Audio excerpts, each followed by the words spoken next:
Witajcie moi drodzy widzowie, 5 kampanii po 100 tur na poziomie normalnym. Zobaczymy jak wygląda dominacja na świecie, czy tutaj negatywne frakcje wygrywają, czy jednak pozytywne. Pierwsza kampania, zweryfikujmy sytuację na świecie. No, jeśli chodzi o siłę, proszę bardzo, Khemri jest pierwszą siłą na świecie. No ale później niestety wygląda to standardowo, czyli Karak Kadrin, Reikland, zachodnie prowincje, czyli Kataj, Tainie czy Tyrion.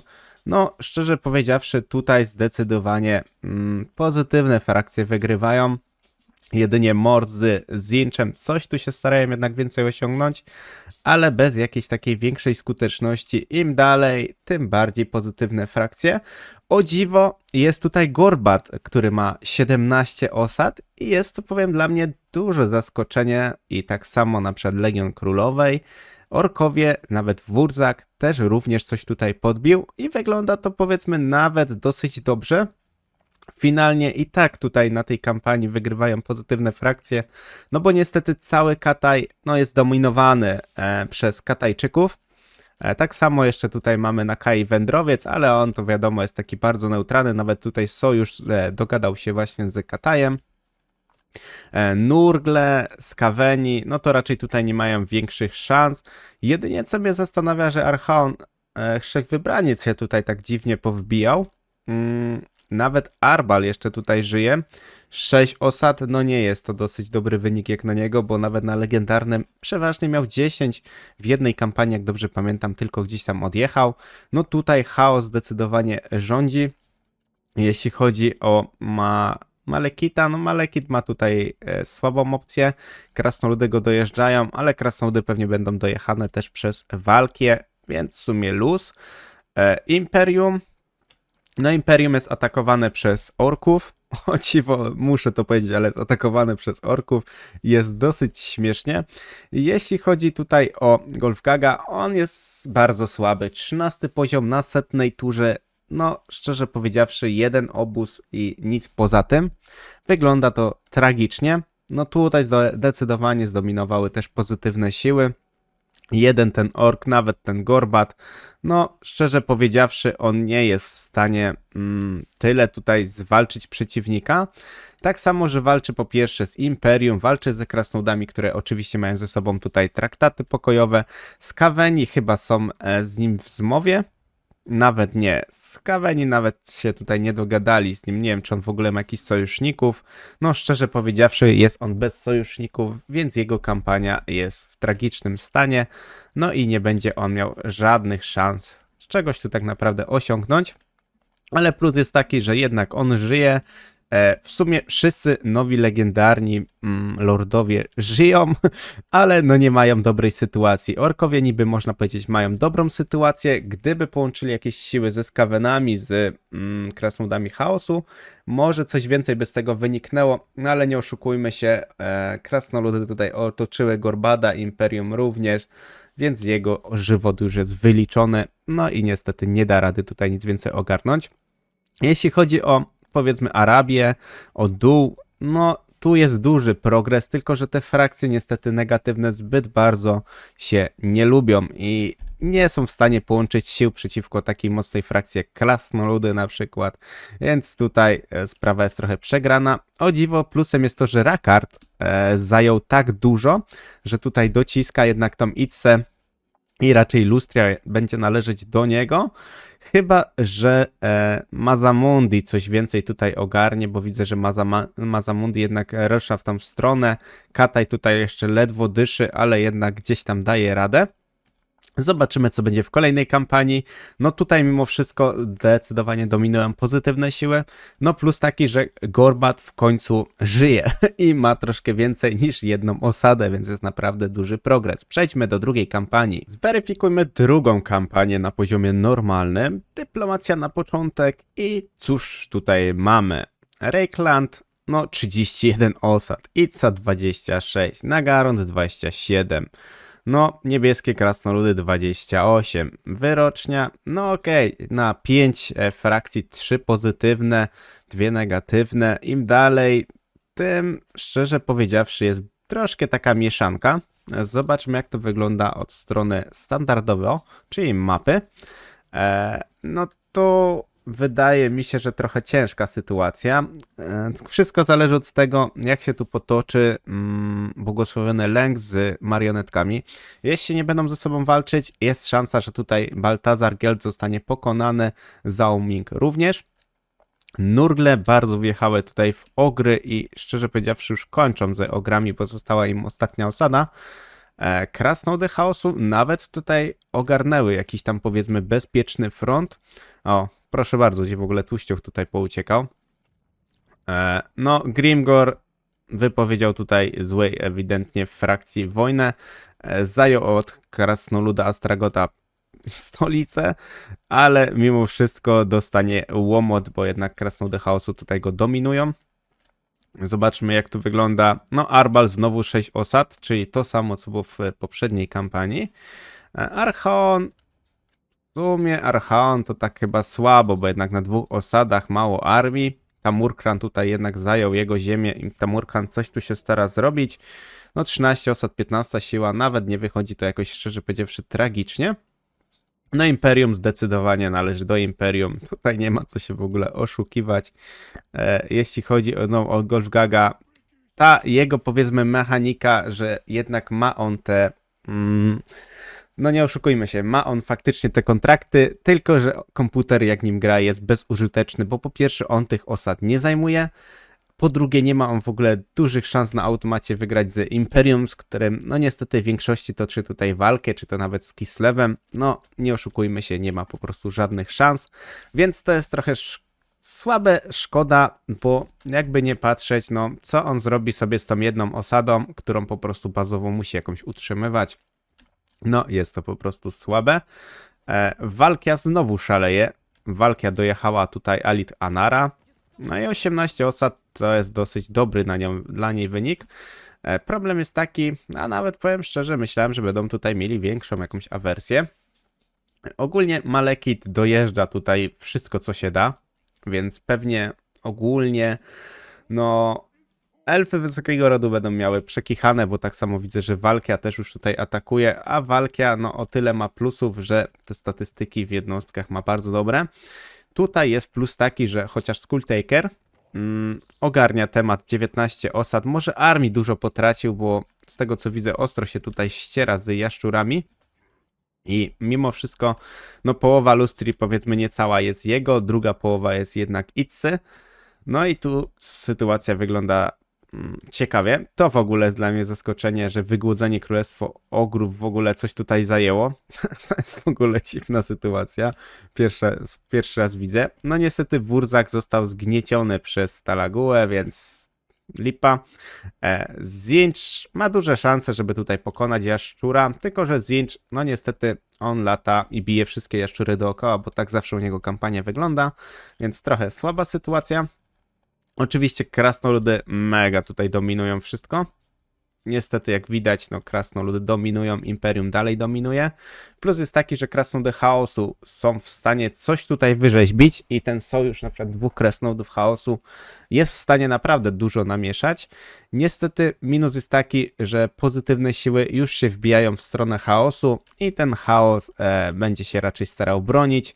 No ale nie oszukujmy się, walka chaosu z Imperium, no to jest wiadomo, to jest niestety walka w jedną stronę i w większości zawsze Imperium z chaosem wygrywa. Niestety jednostki, które są dostępne w chaosie, a jednostki dostępne w Imperium, no to jest po prostu ogromna przepaść, no i chaos nie ma szans.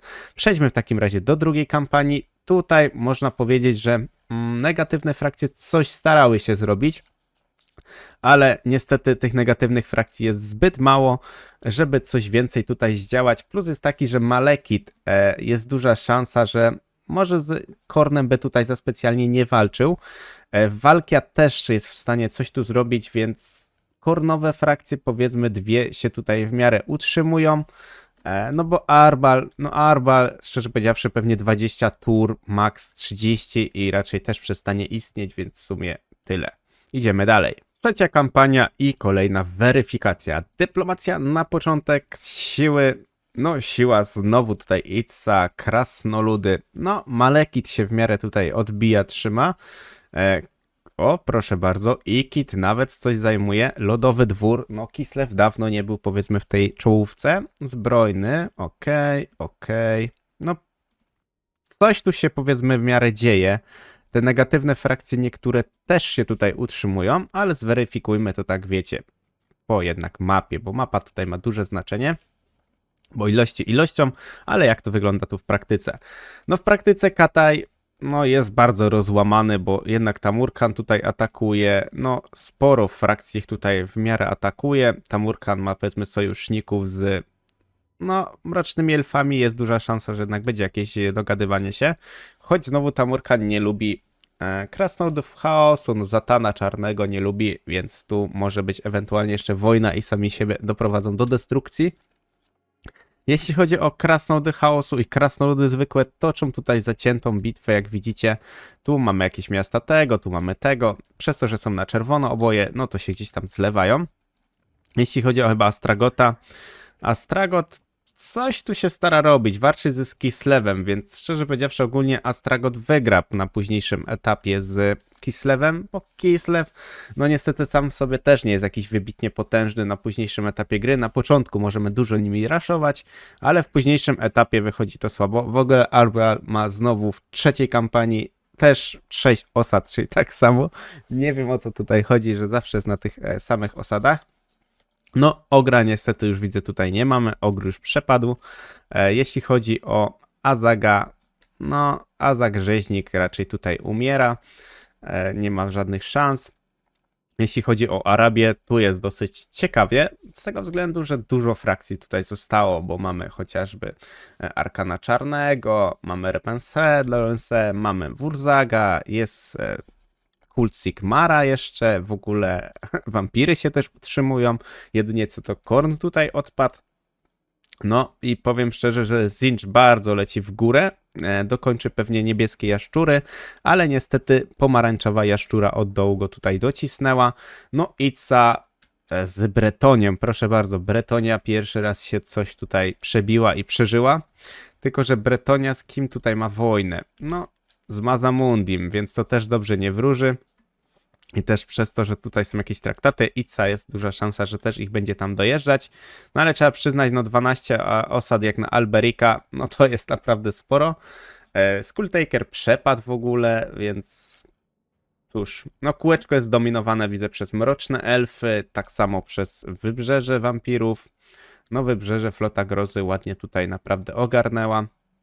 W ogóle Walkia, tak jak mówię, wzięła bardzo dużo tych osad. Jedynie co tutaj jest jakaś różnica, widzę, że Walkia dojeżdża już Nehekę, więc Neheka odpada automatycznie. No Imperium, szczerze powiedziawszy, dobrze się trzyma. Choć jest szansa, że Ikit coś tutaj będzie działał w tą stronę, tylko że powiem szczerze, to jest za duży miszmasz i szczerze powiedziawszy źle się to raczej skończy dla negatywnej frakcji, bo Imperium jednak jest dosyć mocne, chociażby nawet często Norland w ogóle dużo podbija, dużo się gdzieś tam broni i jest ciężko ich pokonać. Więc no tutaj negatywne frakcje mają jakieś pole do popisu, jest naprawdę duży rozpiździel na tej mapie, ale mimo wszystko finalnie, no dobra, Kataj zniknie, okej, tylko że tutaj na Kataju będą się wszyscy ze sobą bili, te negatywne frakcje, bo tutaj są źle pozawierane te sojusze i doprowadzi to po prostu do wojny absolutnej. Jeśli krasnoludy chaosu nie odeprą zwykłych krasnoludów, no to krasnoludy z Imperium tutaj zajmą wszystko. No i finalnie skończy się, że jednak pozytywne frakcje wygrają. Jedynie co, no to Kislev odpadnie. No bo czy to będzie Archaon Wszechwybraniec, czy to będzie Astragot, no to oni go tutaj po prostu dojadą. Tym bardziej, że tu chaos zawiera już jakieś większe sojusze. Plus jest taki, że Arbal jako nowy legendarny lord tutaj zawiera sojusze i stara się gdzieś tam wspomóc swoich sojuszników. Tylko że na poziomie normalnym widocznie rekrutuje bardzo słabe jednostki, że dostaje jednak łomot. No mimo wszystko tutaj można powiedzieć, że negatywne frakcje coś mają szansę zrobić. Dużo większa szansa niż na poziomie na pewno legendarnym, więc przejdźmy jeszcze do kolejnych dwóch kampanii, a potem zrobimy delikatne podsumowanie. Czwarta kampania na poziomie normalnym, więc zobaczmy, co tutaj się wydarzy. No, ciekawe, powiem szczerze, no nieźle. Pierwsze dwa To jest w ogóle Kataj, kolejne dwa to są w ogóle mroczne elfy. W ogóle Nagarond, trzecia siła na świecie, no i posiada 4 osady. No, powiem, wygląda to śmiesznie. Ogólnie za ten czarny 20 osad, więc nieźle. Wyrocznie 14. No i ca, znowu tutaj Imperium, Bretonia. No, nawet tutaj proszę bardzo, że Slaanesh 8 osad. No, nieźle. Akolici, proszę bardzo, 10. No, powiem szczerze, może to być dosyć ciekawa kampania. Jeśli chodzi tutaj o takie podsumowanie, no Kataj jednak z Nakaim ogarnęli temat. Nakai wykończył, widzę, mroczne elfy, więc oni się zajęli, szczerze powiedziawszy, tylko z Kavenem. Choć Zatan Czarny, proszę bardzo, jaką w ogóle tutaj sobie wybił okolicę i to dosyć bogatą okolicę. Nawet Imryk, o dziwo, coś jest w stanie tutaj zrobić, ale szczerze powiedziawszy, Imryk, no jak zacznie walczyć z czarnymi, z krasnoludami chaosu, no raczej nie wygra. W ogóle nie wiem, czemu Tłuściok zawsze tutaj tak ostro ciśnie do przodu i w ogóle porzuca te swoje ziemie i daje je po prostu dojechać przeciwnikom. No powiem szczerze, Arbral, proszę bardzo, w końcu 12 osad. Pierwsza kampania, gdzie ma powyżej 6, a tak miał zawsze 6. Mimo wszystko utrzymał się na świecie przez wszystkie te kampanie, więc to jest na pewno duży plus. Jeśli chodzi o Archaon, Wszechwybraniec, jakiś wydaje mi się, że stał się taki ociężały, jakiś taki słaby, gdzie jednak on jest dosyć dużym wyzwaniem, przeważnie dla przeciwników. W ogóle tu jest dosyć ciekawa sytuacja, że mroczne elfy pokonały walkę i toczą one walkę ze krasnoludami, gdzie jest szansa jednak mimo wszystko wygrać, tylko że mroczne elfy jeszcze się biją z elfami wysokiego rodu jednocześnie i jest to troszkę cięższa sytuacja. No dół, Lustria, no Lustria zdecydowanie tutaj należy do Jaszczurek, do Kataju, w ogóle Kataj też bardzo dużo tutaj pozajmował. Pierwsza też taka kampania, gdzie Kataj coś pozajmował. W ogóle nie rozumiem sytuacji do takich rozłamów, jak tutaj doszło, no bo tutaj mamy jakieś osady, tu mamy też przecięte osady, no dziwnie to wychodzi. No i Kit Szpon, widzę, że został tutaj mega bardzo wypchany przez przeciwników, jak krasnoludy, elfy, Bretonia, no i Kit niestety jest za dużym dzikiem i przez to bije się ze wszystkimi i to jest duży problem. O dziwo Skarbrand, proszę bardzo, 44 poziom i tak słabo jak na niego, ale jednak coś tutaj pozajmował, coś tam stara się utrzymać, ale mimo wszystko raczej jego żywotność będzie bardzo krótka, więc niestety, cóż, nie będzie to raczej dobra dla niego kampania. Wurzak, o dziwo, coś stara się robić, więc Wurzak, no mu trzeba przyznać, że coś tam robi. 22 poziom to też jest, wiadomo, nie jest jakiś szczyt możliwości dla niego. Ale na przykład pomarańczowa jaszczura została dojechana, jest szansa, że Zinch, w ogóle ta poboczna frakcja Zinchowa przetrwała, to jest dobre. Więc jest szansa, że tutaj Zinch pociśnie niebieską jaszczurę i wbije się albo na Lustrię, albo będzie dojeżdżał też krasnoludy. I to jest duża szansa, bo wtedy Wurzak plus Zinch są w stanie jednak gdzieś tam pokonać tych przeciwników. Bretonia się bardzo rozlała, w ogóle Elzeb tutaj Saratosy dojechała całą. No, tutaj krasnoludy trochę słabiej wychodzą. Krasnoludy są faktycznie słabsi, choć z drugiej strony, no kurczę, no mimo wszystko te krasnoludy i tak mają dobrą, bezpieczną teraz pozycję, mają w stanie się rozwinąć te skrzydła, podbijać wiele tych ziem. No bo Imperium jednak, wiecie, tutaj też szaleje, więc jest jednak szansa. Tutaj można powiedzieć, że jednak pozytywne frakcje troszkę dostały łomotu. Niektóre frakcje się faktycznie tutaj powykruszały, ale pozytywnych frakcji i tak dalej jest mimo wszystko dużo więcej. Ta siła na mapie jest zdecydowanie mocniejsza. I w finalnym jednak rozrachunku pozytywna frakcja zdecydowanie wygra tą kampanię, no bo sam Zatan Czarny nie pokona dwóch Katajów, tym bardziej, że krasnoludy się pewnie zaraz też tutaj poprzebijają, jeszcze Imryk delikatnie będzie tutaj supportował, jeszcze mamy Imperium, jeszcze jest Nakai, no raczej nie ma tutaj zbyt szans na Kataju. Arabia, moim zdaniem Arabia się tutaj odeprze, jeśli chodzi o Wurzaga, bo no Wurzaga jaszczury są w stanie bez problemu odepchnąć.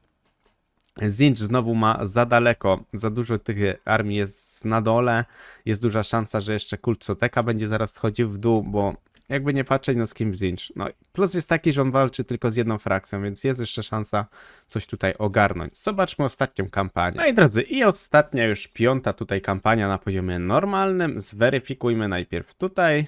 No, proszę bardzo, Malekith coś tam stara się robić. Oczywiście jeszcze z negatywnych frakcji Walkia. No i tutaj niestety już pozytywne frakcje, choć jest to trochę tutaj przekładane, choć nie, no dobra, jest zdecydowana siła pozytywnych frakcji. Choć ogry jeszcze się tu też starają coś zrobić. Proszę bardzo, Golfak pierwszy raz ma jakieś osady. No, jest to dla mnie duże zaskoczenie. Walczy w ogóle z Norską, dogaduje się w ogóle też z drugą Norską, ze Skavenami. Więc jest to trochę dla mnie dziwne. No i widzę, że bił tu trochę Imperium i się chyba zaczęli dogadywać. Jest to dla mnie duże zaskoczenie, więc musimy to teraz bardziej przegadać, przejrzeć i zobaczyć, jak to wygląda. No, Kataj został zdecydowanie pokonany. Nurgle, tak naprawdę mroczne elfy. No, Skaveni też jeszcze tutaj coś dziubają, dobijają. Więc tu jest duża szansa, że jednak będzie duży plus. I powiedzcie sobie szczerze, jakby tutaj się te frakcje ze sobą połączyły w jakiś sojusz, są w stanie bez problemu pocisnąć tutaj na przykład takie zwykłe krasnoludy, no bo 4 frakcje na jedną to i tak mimo wszystko jest duża przewaga. Tutaj chaos nawet bym powiedział sobie sporo radzi. Arbal, no tak dosyć neutralnie jednak te 7 osad utrzymuje. Choć można powiedzieć, że tutaj gdzieś Astragot zaginął nam w akcji i nie wiem, co się z nim stało. Jednak krasnoludy chyba go tutaj dogadały się krasnoludy Malakai, Majkajson, Ungrim, no i dali po prostu mu radę zdecydowanie. No, Kislev jest słaby jak w większości, no bo Kislev w większości jednak jest słaby. Jeśli chodzi tutaj o właśnie naszego Grubcia, no to nasz Grubcio jakieś tutaj armię jednak posiada, coś tutaj się stara robić, więc jakiś tam progres naprawdę nastąpił. Minus jest taki, że Imperium mimo wszystko i tak nadal jest tutaj bardzo mocne. Czerwony Krasnolud jest też również mocny. Plus jest taki, że na przykład Arkan Czarny coś tutaj więcej zaczyna robić, tylko że Arkan Czarny ogólnie ma bardzo dużo wrogów i to jest trochę problem. Ale widzę, że nawet narada Drakenhof tutaj przetrwała. Manfred trzyma rękę na pulsie. Niestety Wurzak został pokonany. Elfy w ogóle, Teclis coś tutaj zajmuje, więc to jest dla mnie też duże zaskoczenie. No naprawdę jest duże zaskoczenie, ale to jest kwestia tego, że Jaszczura go w miarę uratowała i całego powiedzmy Zincha pokonała, bo Zinch widzicie jest bardzo tutaj porozrzucany i on w sumie nie jest w stanie wiele zrobić. Jeśli chodzi o Lustrię, no zdecydowanie należy do Jaszczur, no Jaszczury no zgniotły tutaj wszystko. No Jaszczury zrobiły sobie dosyć taką potężną siłę, bo tutaj jedna Jaszczura ma 19 osad, więc jest to naprawdę dużo. Jeszcze Itza też go tutaj wspiera, to też również 18 osad i są w pierwszej dziesiątce, więc no wygląda to cienko dla tych pozytywnych frakcji. Tym bardziej, że no Moraty już tutaj prawie umiera. Jedynie co Malekith jest dosyć potężny, 26 osad, tylko że Malekith nie ma sojuszników i z każdym się bije, więc no kwestia tego, że on jednak przegra to wszystko, bo walka będzie go też bardzo mocno obijała. Bardziej, że walka już ma na całej prawie długości przygotowaną armię, a Malekith tej armii po prostu nie ma i ma w jednym miejscu, gdzie jednak idzie na elfy. No siostry Zmierzchu zginą na pewno, ale on za to straci tutaj bardzo dużo tych ziem i finalnie przegra to wszystko, bo tak samo zaraz Jaszczury mu wypowiedzą pewnie wojnę i będzie po prostu słabo. Pamiętajmy, że jeszcze cały okrąg elfów wysokiego rodu tutaj żyje, więc również przebijają właśnie Moratti, więc zaraz będą również pokonywały właśnie Malekita. No i Malekith raczej odlatuje z tej stawki. Tutaj może się wiele wydarzyć. Ale finalnie, jakbyśmy sobie tak bardziej przyjrzeli, no zobaczmy ile tutaj Torek Żelazna Brew ma osad 24 i to jest naprawdę pokonanie ogólnie tego krasnoluda dla komputera, dla botów. Jest to bardzo duże wyzwanie i rzadko im się to naprawdę udaje. Musiałaby być tutaj co najmniej 2-3 frakcje połączone mega sojuszem, żeby dojechały Torka, bo inaczej no nie ma opcji. Plus jest na przykład dla Nurgli, że Nurgle w ogóle coś tutaj zaczęły robić, tylko że Nurgle one często się gdzieś zwieszają i nie dają rady już później więcej ogarniać. No i też Nurgle, no jest duża szansa, że będą tutaj toczyły wojnę z pozostałymi frakcjami negatywnymi. I niestety ich dominacja bardzo szybko spadnie i mroczne elfy, chociażby ich wykończyły, w większości mają większe szanse, żeby jednak wygrać tutaj te bitwy. No finalnie muszę dalej przyznać, że pozytywne frakcje zdecydowanie dominują na świecie. Legendarnych lordów, których jednak otrzymywaliśmy do tych negatywnych frakcji, no jest dosyć słabo. Golfgak i Gorbat w tak naprawdę 10 razem kampaniach, czy 5 na poziomie normalnym, czy 5 na legendarnym, no kurczę, no raz 12 osad na normalu, tamten 17 osad na normalu, a tak po prostu przepadają i tyle, no trochę słabo, jedynie Kornowi coś się tam utrzymują, ale to też nie jest jakaś mega dominująca siła. Skulltaker czy Arbal, no coś się tu starają faktycznie zrobić, ale nie jest to jakiś większego szału. Niestety Tłuścioch czy tam Skrak też również coś tam robią. No Tłuścioch to w ogóle dostaje straszny łomot, ale niestety te jednostki dalej są zbyt słabe, żeby cokolwiek zmienić. No jedyna zmiana, jaka by mogła tutaj coś wprowadzić, te frakcje, które naprawdę dostają duży łomot, jakaś szybsza możliwość budowli, nie wiem, wzmocnienie jakiejś ilości, żeby więcej mogli rekrutować tych armii, żeby jakoś tak, nie wiem, no ciężko stwierdzić, co tutaj by było trzeba zrobić, ale niestety jednostki weryfikują, budynki jednak tutaj weryfikują, jak to wygląda w praktyce, no i w praktyce wygląda troszkę, bym powiedział, smutno, no bo szkoda tych frakcji, bo no mogłoby wyjść tutaj coś naprawdę dużo ciekawszego, a tak wychodzi to, co wychodzi. Dzięki za oglądanie i zapraszam do kolejnych materiałów.